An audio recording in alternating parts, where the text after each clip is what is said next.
ओम शांति। आज 6 दिसंबर 2020 की अव्यक्त बाप दादा की अव्यक्त वाणी है। रिवाइज कोर्स की डेट है 20 फरवरी 1987। हेडिंग है याद, पवित्रता और सच्चे सेवाधारी की 3 रेखाएं। याद, पवित्रता और सच्चे सेवाधारी की 3 रेखाएं।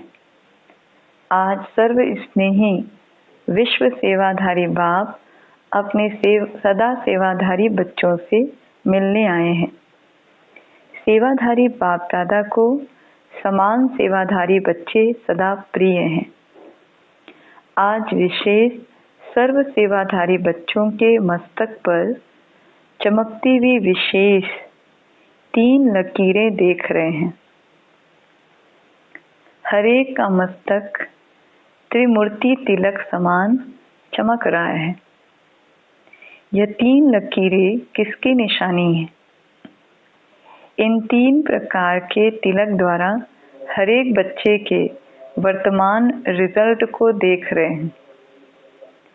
एक है संपूर्ण योगी जीवन की लकीर। बाबा देखो 3 लकीरें देख रहे हैं। एक है संपूर्ण योगी जीवन की लकीर, दूसरी है पवित्रता की रेखा व लकीर, तीसरी है सच्चे सेवाधारी की लकीर। तीनों रेखाओं में हर बच्चे की रिजल्ट को देख रहे हैं। याद की लकीर सभी की चमक रही है, लेकिन नंबरवार। याद भी बच्चे नंबरवार करते से बाबा कह रहे याद की लकीर सभी की चमक रही है, लेकिन नंबरवार है। किसी की लकीर व रेखा आदि से अब तक अव्यभिचारी अर्थात सदा एक की लगन में मगन रहने वाली है। दूसरी बात सदा अटूट रही है। अब चेक करने बाबा कह रहे सदा अटूट रही है। सदा सीधी लकीर अर्थात डायरेक्ट बाप से सर्व संबंध की लगन सदा से रही है। वह किसी निमित्त आत्माओं के द्वारा बाप से संबंध जोड़ने के अनुभवी है। डायरेक्ट बाप का सहारा है, वह किसी आत्मा के सहारे द्वारा बाप का सहारा है। एक है सीधी लकीर वाले, दूसरे हैं बीच बीच में थोड़ी टेढ़ी लकीर वाले। यह है याद की लकीर की विशेषताएं। फिर दूसरी बात बाबा चेक कर रहे हैं। दूसरी है संपूर्ण पवित्रता की लकीर व रेखा। इसमें भी नंबरवार है। एक है ब्राह्मण जीवन लेते ही ब्राह्मण जीवन का विशेष संपूर्ण पवित्रता की लकीर व रेखा। इसमें भी नंबरवार है। एक है ब्राह्मण जीवन लेते ही ब्राह्मण जीवन का विशेष बाप का वरदान प्राप्त कर सदा और सहज इस वरदान को जीवन में अनुभव करने वाले, पवित्रता को सहज अनुभव करने वाले, उन्हों की लकीर आदि से अब तक सीधी है। दूसरे हैं ब्राह्मण जीवन के इस वरदान को अधिकार के रूप में अनुभव नहीं करते, कभी सहज कभी मेहनत से बहुत पुरुषार्थ से अपनाने वाले हैं। पवित्रता के लिए बाबा कह रहे हैं कि एक है सहज आदि से अब तक चलने वाले पवित्रता में, और दूसरे हैं ब्राह्मण जीवन के इस वरदान को अधिकार के रूप में अनुभव नहीं करते, कभी सहज कभी मेहनत से बहुत पुरुषार्थ से अपनाने वाले हैं। उन्हों की लकीर सदा सीधी और चमकती हुई नहीं रहती। वास्तव में याद व सेवा की सफलता का आधार है पवित्रता।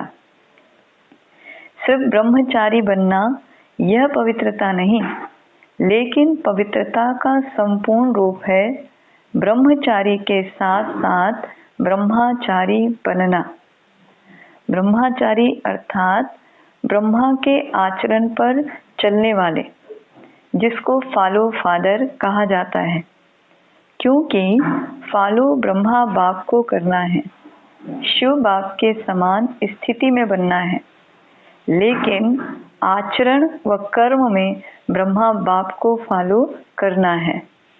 हर कदम में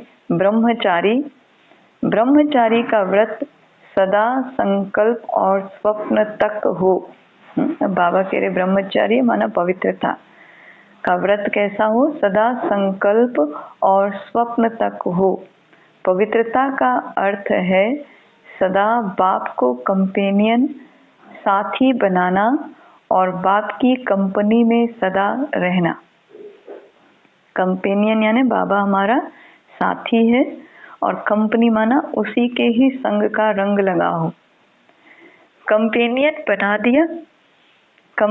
बना दिया बाबा मेरा, यह भी आवश्यक है, लेकिन हर समय कंपनी भी बाप की रहे, इसको कहते हैं संपूर्ण पवित्रता। कंपनी भी किसकी रहे, बाप की रहे, यानी संग का रंग किसका लगा हो, बाबा का लगा हो, इसको कहते हैं संपूर्ण पवित्रता। संगठन की कंपनी, परिवार के स्नेह की मर्यादा वह अलग चीज है, वह भी आवश्यक है, लेकिन बाप के कारण ही यह संगठन के स्नेह की कंपनी है, यह नहीं भूलना। परिवार का प्यार है, लेकिन परिवार किसका है, बाप का है। बाप नहीं होता तो परिवार कहाँ से आता। परिवार का प्यार, परिवार का संगठन बहुत अच्छा है, लेकिन परिवार का बीज नहीं भूल जाए। बाप को भूल परिवार को ही कंपनी बना देते हैं। अगर बाबा को भूलकर परिवार यानी इस अलौकिक परिवार की भी कंपनी के संग में आ जाते तो भी ऊपर नीचे हो जाते। तो बाबा कहते बाप को भूल परिवार को ही कंपनी बना देते हैं। बीच बीच में बाप को छोड़ा तो खाली जगह हो गई, वहां माया आ जाएगी। इसलिए स्नेह में रहते, स्नेह देते लेते समूह को नहीं भूले, इसको कहते हैं पवित्रता। समझने में तो होशियार होना। कई बच्चों को संपूर्ण पवित्रता की स्थिति में आगे बढ़ने में मेहनत लगती है, इसलिए बीच बीच में कोई को कंपेनियन बनाने का भी संकल्प आता है, और कंपनी भी आवश्यक है, यह भी संकल्प आता है। सन्यासी तो नहीं बनना है, लेकिन आत्माओं की कंपनी में रहते बाप की कंपनी को भूल नहीं जाओ, नहीं तो समय पर उस आत्मा की कंपनी याद आएगी और बाप भूल जाएगा, तो समय पर धोखा मिलना संभव है। क्योंकि साकार शरीरधारी के सहारे की आदत होगी तो अव्यक्त बाप और निराकार बाप पीछे याद आएगा, पहले शरीरधारी याद आएगा। अगर किसी भी समय पहले साकार का सहारा याद आया तो नंबर 1 वह हो गया और दूसरा नंबर बाप हो गया।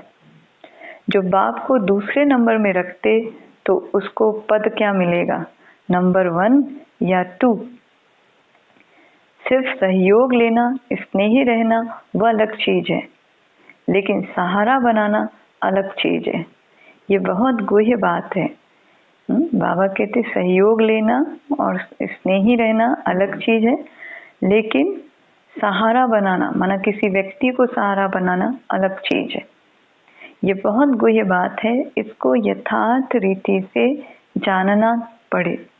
कोई कोई संगठन में स्नेही बनने के बजाय न्यारे भी बन जाते हैं, डरते हैं ना, मालूम फंस जाए, इससे तो दूर रहना ठीक है। लेकिन नहीं, 21 जन्म भी प्रवृत्ति में परिवार में रहना है, तो अगर डर के कारण किनारा कर लेते, न्यारे बन जाते, तो वह कर्म सन्यासी के संस्कार हो जाते हैं। कर्म योगी बनना है, कर्म सन्यासी नहीं। संगठन में रहना है, स्नेही बनना है, लेकिन बुद्धि का सहारा एक बाप हो, दूसरा ना कोई। ऐसे नहीं कि हम संगठन में मिले जुले नहीं, लेकिन बाबा कहते हैं बुद्धि का सहारा एक बाप हो, दूसरा ना कोई। बुद्धि को कोई आत्मा का साथ व गुण व भी कोई विशेषता आकर्षित नहीं करे, इसको कहते हैं पवित्रता। पवित्रता में मेहनत लगती है, इससे सिद्ध है वरदाता बाप से जन्म का वरदान नहीं लिया है। वरदान में मेहनत नहीं होती।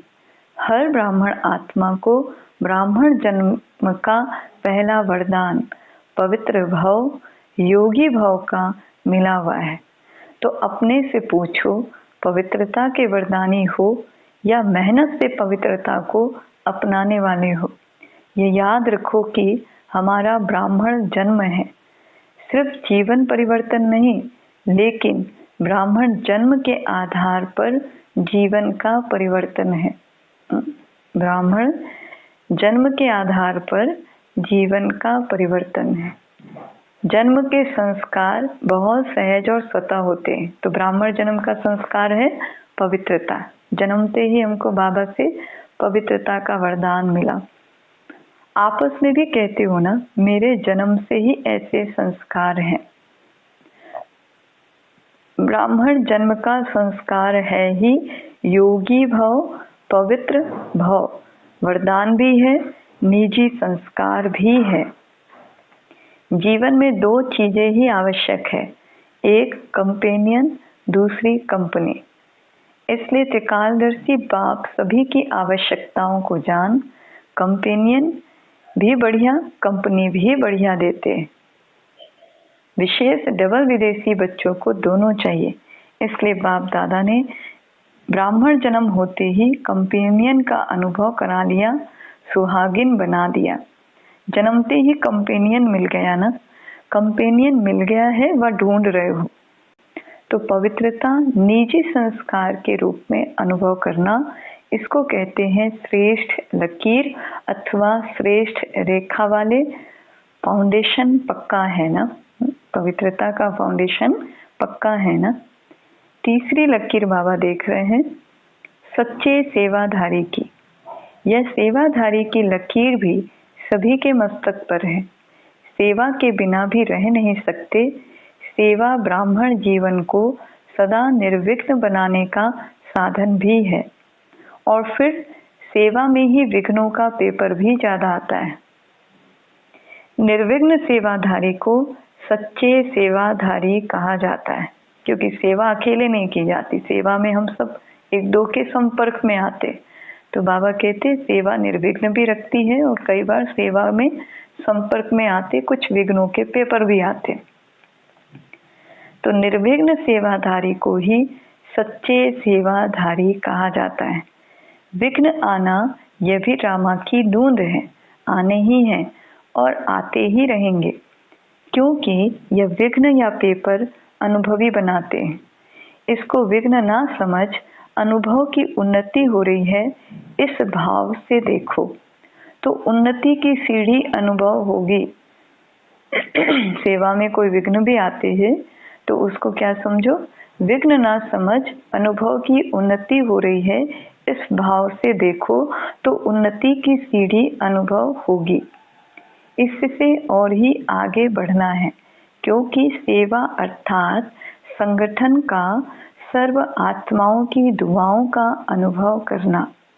सेवा के कार्य में सर्व की दुआएं मिलने का साधन है।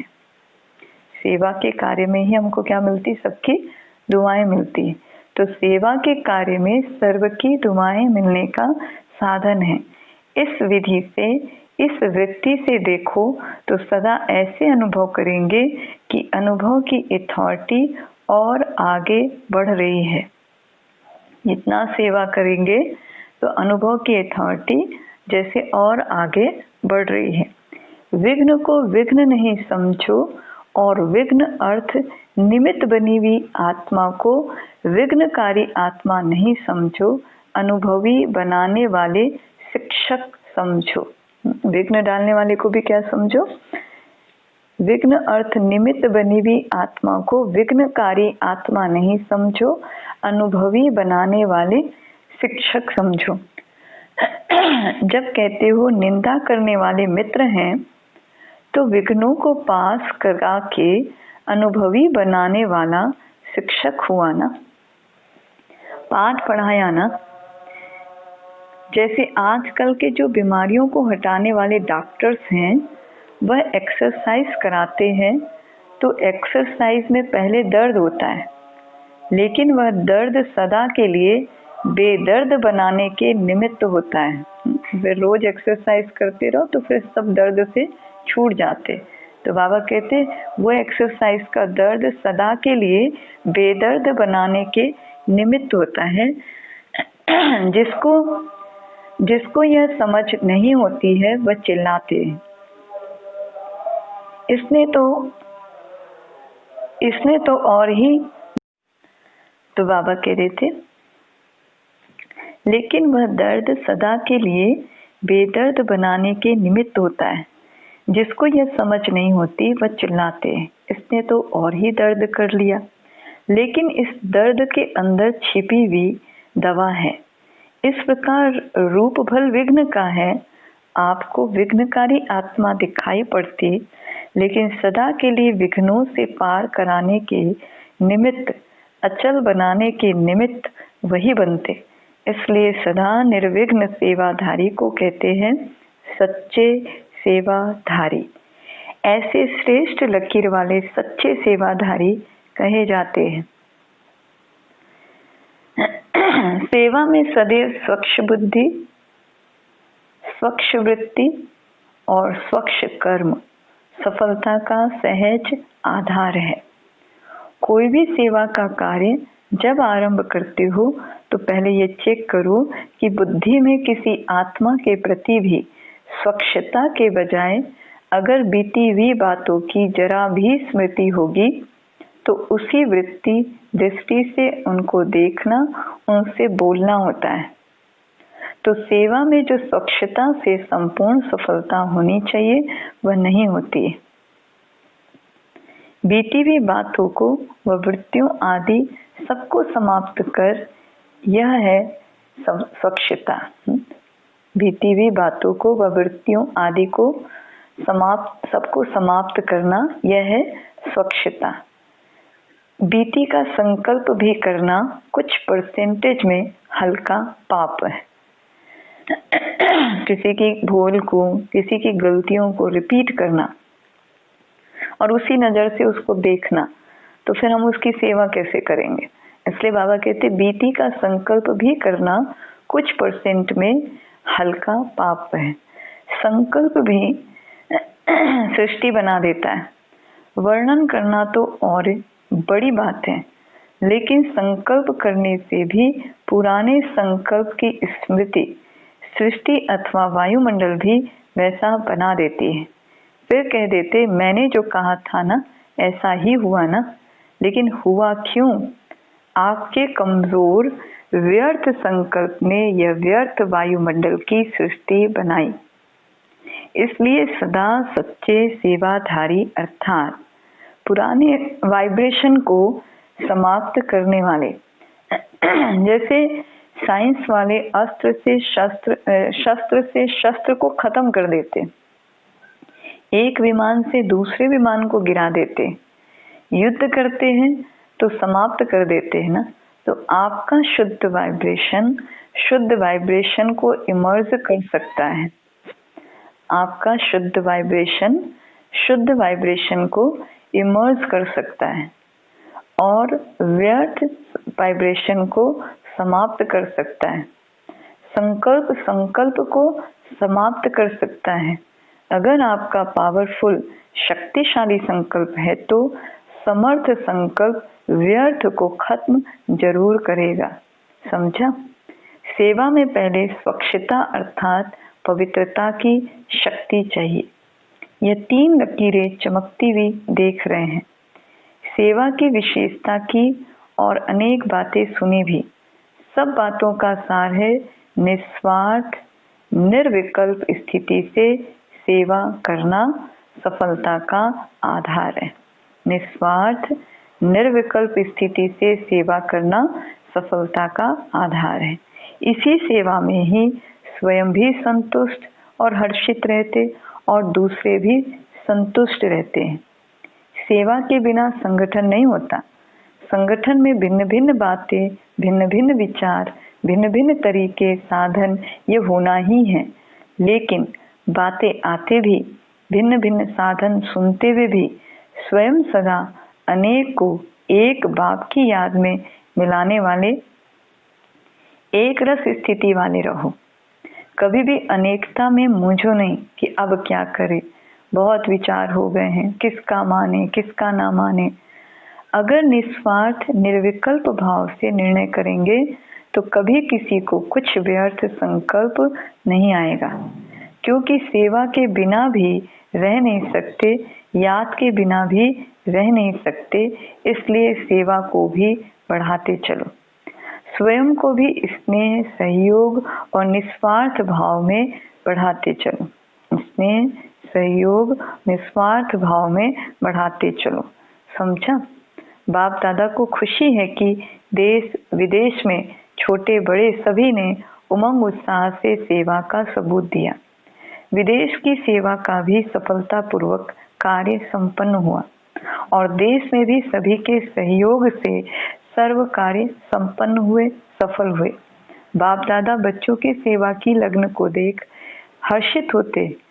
सभी का लक्ष्य बाप को प्रत्यक्ष करने का अच्छा रहा और बाप के स्नेह में मेहनत को मोहब्बत में बदल कार्य का प्रत्यक्ष फल दिखाया। सभी बच्चे विशेष सेवा के निमित्त आए हुए हैं। बाप दादा भी वाह बच्चे वाह के गीत गाते हैं। सभी ने बहुत अच्छा किया, किसी ने किया किसी ने नहीं किया यह नहीं है। चाहे छोटे स्थान है व बड़े स्थान है, लेकिन छोटे स्थान वालों ने भी कम नहीं किया। इसलिए सर्व की श्रेष्ठ भावनाओं और श्रेष्ठ कामनाओं से कार्य अच्छे रहे और सदा अच्छे रहेंगे। समय भी खूब लगाया, संकल्प भी खूब लगाए, प्लान भी बनाया तो संकल्प भी किया ना।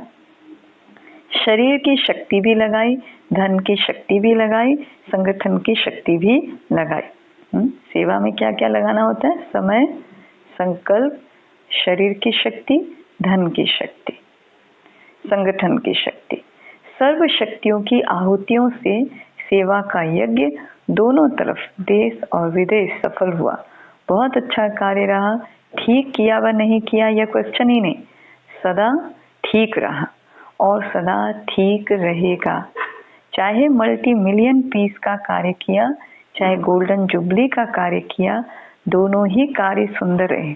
जिस विधि से किया वह विधि भी ठीक है। कहाँ कहाँ चीज की वैल्यू बढ़ाने के लिए पर्दे के अंदर वह चीज रखी जाती है।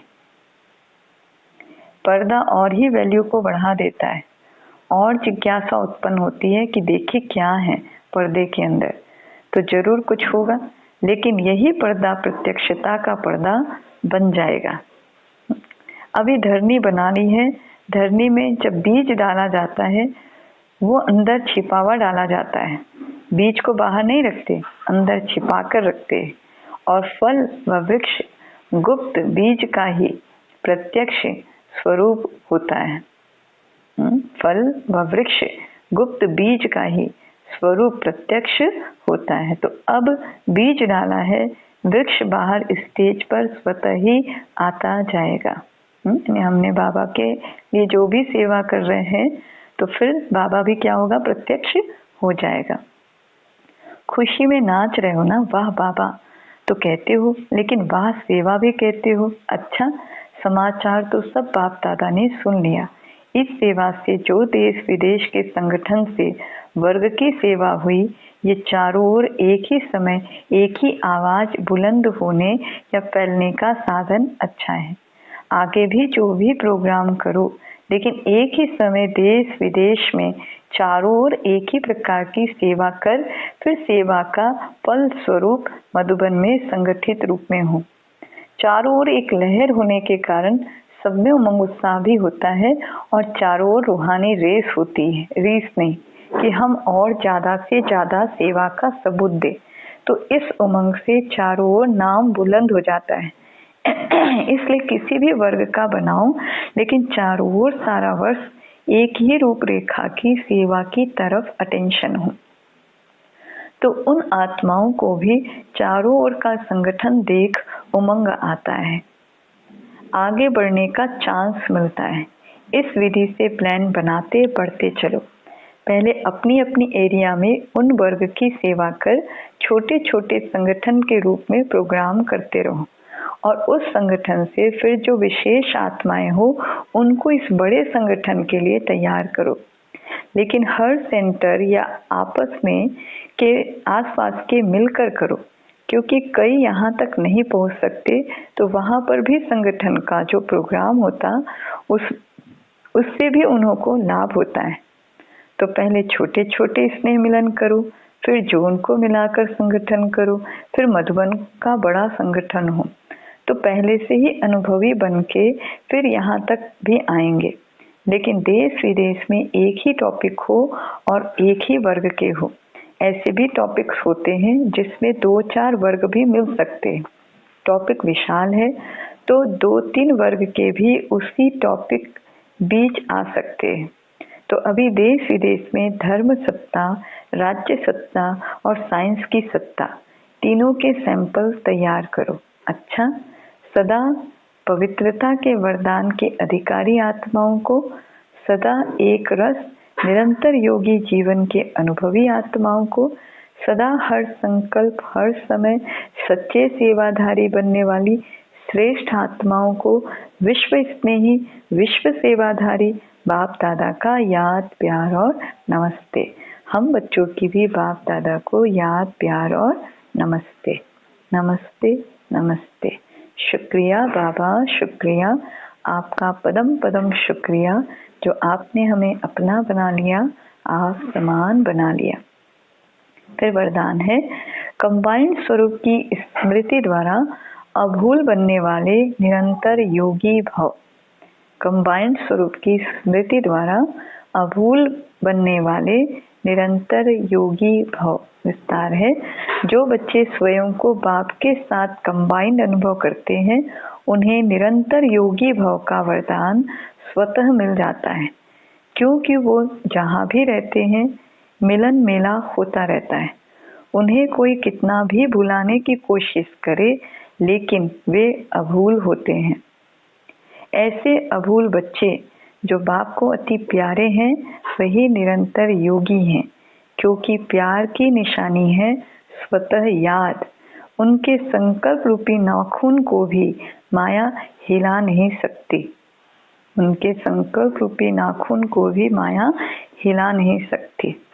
स्लोगन है, कारण सुनाने के बजाय उसका निवारण करो तो दुआओं के अधिकारी बन जाएंगे। कारण सुनाने के बजाय उसका निवारण करो तो दुआओं के अधिकारी बन जाएंगे। अच्छा, ओम शांति।